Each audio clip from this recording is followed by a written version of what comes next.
Bismillahirrahmanirrahim. Assalamualaikum warahmatullahi wabarakatuh. Innal hamdalillah nahmaduhu wa nasta'inuhu wa nastaghfiruh wa na'udzu billahi min syururi anfusina wa min sayyiati a'malina. May yahdihillahu fala mudilla lahu wa may yudlil fala hadiyalah. Alhamdulillahirabbil alamin. Anak-anakku kelas 7, alhamdulillah pada pagi hari ini kita bisa melanjutkan pembelajaran. Anak-anakku, untuk pertemuan yang keberapa ini ya, kalau tidak salah ke-6 ya, kalau tidak 6 ke-7 ini. Nah, jadi Bapak mengingatkan bahwasanya materi kita tinggal 2 pertemuan lagi ya. Jadi materi untuk minggu ini, kemudian materi untuk minggu depan. Setelah itu akan ada latihan ya, latihan ulangan ya. Itu nanti kita menggunakan aplikasi CBT ya, dimana yang aplikasi CBT itu yang ada di e-learning yang pernah kita latihan dulu. Oke, jadi mulai dibaca-baca lagi materinya dari awal ya, karena nanti akan ada ulangan harian. Oke anak-anakku, di pertemuan yang ke-6 ini kita akan mempelajari tentang dinamika kependudukan Indonesia ya. Jadi Indonesia adalah negara kepulauan dengan potensi sumber daya manusia yang sangat besar. Jumlah penduduk yang tinggal di Indonesia mencapai 256 juta jiwa ya. Kemudian ini yang menjadi perlu perhatian kita. Jumlah penduduk tersebut merupakan hasil dari dinamika penduduk. Itu yang perlu digarisbawahi adalah dinamika penduduk. Nah, dinamika penduduk adalah perubahan jumlah penduduk pada suatu wilayah yang disebabkan oleh 3 faktor, yaitu kelahiran ya, faktornya ini ya, dinamika itu kelahiran, kematian, dan juga perpindahan atau migrasi. Jadi dinamika itu berasal dari kata dinamis yang artinya selalu berubah. Jadi penduduk itu selalu mengalami perubahan, baik dari segi jumlahnya, budayanya ya, kebiasaan-kebiasaannya itu juga selalu berubah. Nah, kenapa kok bisa berubah? Nah, itu karena adanya kelahiran, kematian, dan perpindahan. Contoh kelahiran. Anak lahir itu kan dari hasil pernikahan ya, dari hasil pernikahan. Misalkan orang Jawa menikah dengan orang Kutai. Nah, orang Jawa punya budaya sendiri, orang Kutai juga punya budaya sendiri. Nah, anaknya nanti juga dia akan memiliki budaya yang mengkombinasikan dari bapak dan ibunya tadi. Nah, jadi adanya kelahiran itu akan memunculkan sebuah perubahan di dalam masyarakat, dalam penduduk. Kematian juga ya, itu akan mempengaruhi terhadap dinamika penduduk, dan juga perpindahan atau migrasi. Seperti di Samarinda ini adalah daerah tujuan migrasi ya, banyak pendatang di sini, otomatis kondisi pendudukannya juga berbeda, sangat heterogen ya, berbeda dengan misalkan di daerah di Sulawesi ya. Nah, itu kan rata-rata orangnya ya bahasanya menggunakan bahasa Sulawesi ya. Misalkan ada Bugis ya, rata-rata misalkan rata-rata kampung itu orang Bugis, otomatis bahasanya bahasa Bugis ya. Ketika dia datang ke Samarinda, maka nanti akan menyesuaikan karena ketemu dengan orang Kutai, dengan orang Banjar. Jadi perpindahan itu berpengaruh terhadap dinamika kependudukan. Hal-hal yang perlu dipelajari dalam hal dinamika penduduk ini adalah ya, yang pertama adalah jumlah penduduk. Nah, jadi jumlah penduduk itu senantiasa berubah ya. Dan jumlahnya itu selalu bertambah, tidak berkurang, karena banyaknya angka kelahiran. Ini ya, kita ini termasuk peringkat 4 dalam urutan jumlah penduduk di dunia ini ya, itu ya 256 juta jiwa ya. Jadi potensinya besar sekali penduduk Indonesia itu. Berikutnya, selain jumlah penduduk, yang perlu diketahui adalah persebaran. Nah, persebaran penduduk atau distribusi penduduk adalah bentuk penyebaran penduduk di suatu wilayah atau negara. Apakah penduduk tersebut tersebar merata atau tidak? Nah, bagusnya atau idealnya penduduk itu seharusnya tersebar secara merata ya. Karena kalau penduduk itu tidak merata, otomatis tidak seimbang. Ada daerah yang tertinggal, ya, daerah yang sepi, ya, karena di situ tidak ada penduduknya, akhirnya pembangunannya lambat. Atau sebaliknya, daerah yang itu sangat padat, akhirnya menimbulkan sebuah kampung atau kota yang kumuh, ya, karena terlalu banyak penduduk yang tinggal di situ, terjadi kemacetan, ya, kemudian sulit mencari lapangan pekerjaan, ya. Nah, jadi kalau penduduk itu tersebar, otomatis pembangunan akan semakin cepat merata.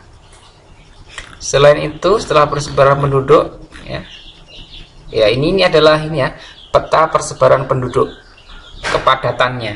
Nah, bisa dilihat yang merah ini adalah penduduk yang padat.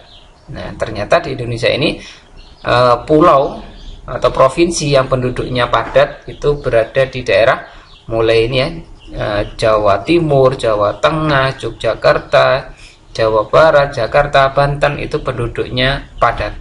Sementara Kalimantan termasuk belum terlalu padat. Lanjut, setelah persebaran, nah, komposisi.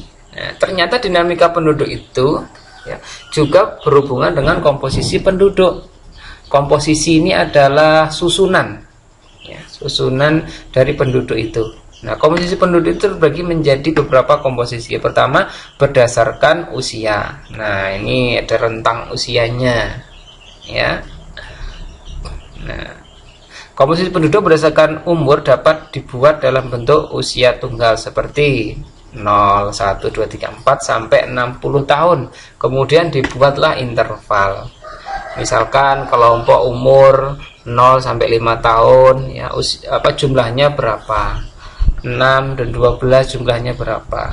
Nah, jadi komposisi penduduk berdasarkan umur ini nanti munculnya adalah sebuah piramida penduduk. Nah, perlu digarisbawahi bahwasanya komposisi penduduk Indonesia ini, ya, ini yang memiliki potensi besar itu adalah usia produktif.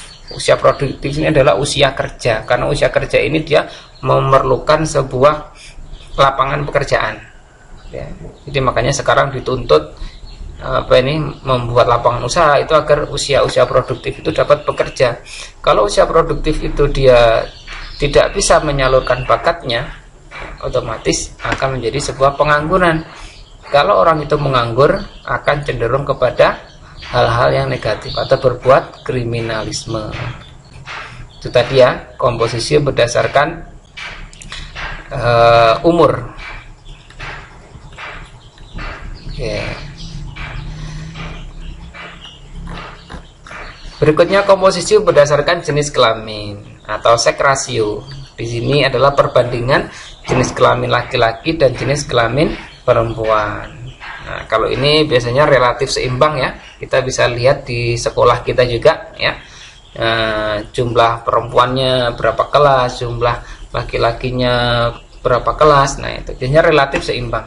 Nah, jadi dinamika penduduk itu, ya, berkaitan juga dengan komposisi penduduk berdasarkan jenis kelaminnya.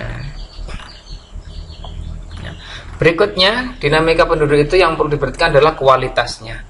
Jadi penduduk itu berubah, itu harus semakin berkualitas. Jangan sampai berubah tetapi malah semakin buruk. Penduduk berkualitas itu adalah yang memiliki kondisi badan yang sehat, memiliki penghasilan yang cukup, dan juga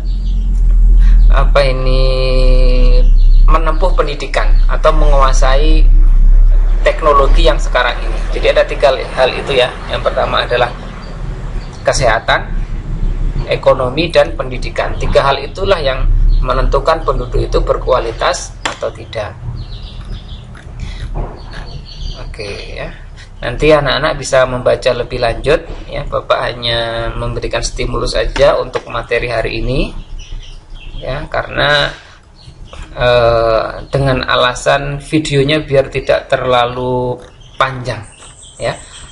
Kalau menonton video terlalu panjang itu kan makan kuota, ya. Tapi kalau kalian menyimak buku, membaca sendiri, itu tidak banyak memakan kuota karena bukunya sudah di-download. Oke, ya. Itu tidak. Oh, ini yang terakhir masih ada. Ternyata dinamika penduduk itu juga berpengaruh terhadap keragaman etnik dan budaya. Ya, jadi budaya itu ikut berkembang juga, nah. Ya. Mari kita lihat etnik-etnik yang ada di Indonesia. Oke, contohnya rumah adat. Ini nama-namanya ya. Nama daerah Nanggurajo Darussalam, nama rumah adatnya Krongbadi. Yogyakarta, Rumah Joglo. Nah, nanti kalian bisa nyari sendiri gambar-gambarnya di internet seperti apa. Ini yang punya ini ya, Kalimantan Timur, Rumah Adat Lamin. Nah, tentu kalian sudah nggak asing lagi ya dengan rumah Lamin ini ya. Banyak sekali loh, kita bisa menemukan rumah Lamin di Samarinda. Nah, ini gambar-gambarnya ya. Berikutnya juga dinamika penduduk itu berpengaruh terhadap pakaian adat. Nah, pakaian adat Indonesia ini banyak sekali ya. Bahkan kemarin ada yang sempat viral di uang pecahan 75.000 ya. Itu rumah adat yang ada di Kaltara ya. Yang ada di Kaltara, karena orang itu jarang melihat itu, maka dianggapnya itu adalah pakaian adat orang Cina ya. Padahal itu adalah pakaian adat yang ada di Kaltara, di Tarakan tepatnya, di daerah Tarakan. Oke, ini contoh pakaian-pakaian adatnya bisa dilihat ya. Berikutnya tarian daerah. Nah, ini juga mengalami dinamika ya. Jadi tidak monoton ya, tapi mengalami penyesuaian tarian adat itu dengan semakin dinamikanya penduduk itu. Misalkan ada tarian-tarian yang dia itu sifatnya kurang sopan untuk ditonton, pakaiannya itu pakaian yang terbuka, akhirnya disesuaikan, pakaiannya menjadi semakin tertutup. Nah, seperti itu. Atau gerakan-gerakan itu gerakan yang membahayakan. Nah, bisa jadi tarian itu akan dimodifikasi supaya lebih mudah untuk dilaksanakan. Oke. Ini contoh tarian-tarian adat ya. Nah, oke. Jadi itu ya, anak-anakku. Jadi kesimpulannya, penduduk itu mengalami dinamika, mengalami perubahan. Nah, perubahan itu disebabkan oleh 3 faktor ya tadi ya, kelahiran, kematian, dan migrasi. Oke, itu pembelajaran untuk hari ini. Kurang lebihnya Bapak mohon maaf. Assalamualaikum warahmatullahi wabarakatuh.